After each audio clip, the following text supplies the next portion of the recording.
আসসালামু আলাইকুম বন্ধুরা, দেখতে পাচ্ছেন লাল শাকের বিচি নিয়ে এসেছি আজকে। এইখানে লাল শাক দিব।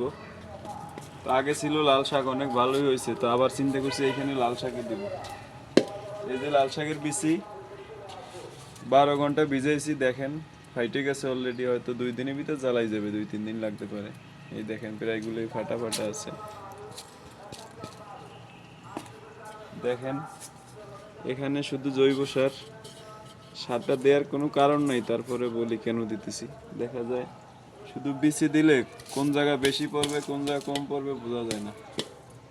এই জন্য যদি আমি এটা মিক্স করে দিই তাহলে ভালো হয়।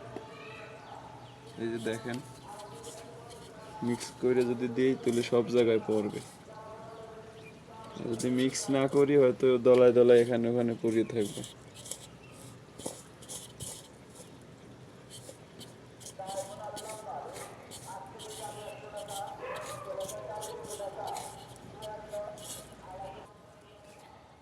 এই যে দেখেন, এই যে দেখেন লাল লাল, এই যে কিন্তু মিশে গেছে অলরেডি।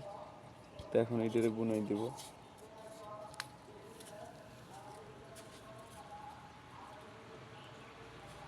এটা আমাদের ছাদে, কেউ মনে করবেন না জমিতে, এটা কিন্তু ছাদের উপরে।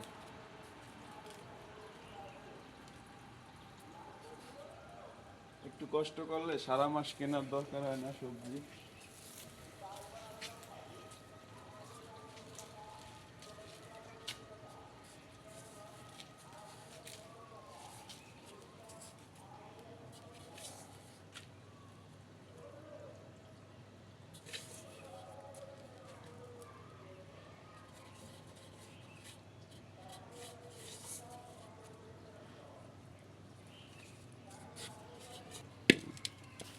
দেখেন দেখাই, এটা কিন্তু আম গাছ, এটা পেয়ারা গাছ, এটাও আম গাছ। তো উপরে গাছ আছে, নিচে শুধু এই দেখেন একটু ফাঁকা ফাঁকা আছে, যেহেতু এই জায়গায় কিন্তু শাক অনেক ভালো। এই দেখেন টমেটো গাছ কত সুন্দর হয়েছে, ফুল হয়েছে। আশা করি কিছুদিন পর টমেটো আসবে।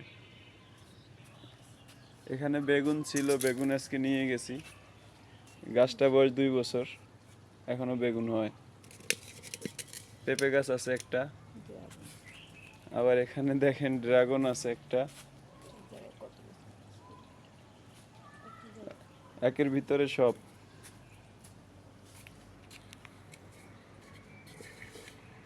বিচি বুনানো শেষ, কিছু জৈব সার দিয়ে দিই হালকা। জৈব সার দিলে আর তেমন সার দেওয়ার দরকার নেই, এটাই সারের কাজ করবে।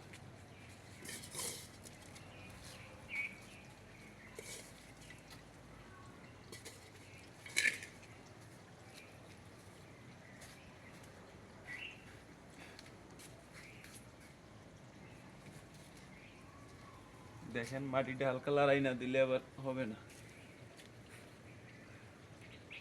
মাটিটা মিক্স করে দিতে হবে।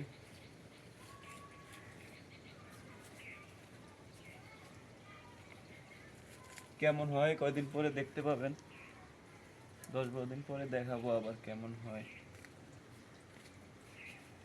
সবাই ভালো থাকেন, সুস্থ থাকেন।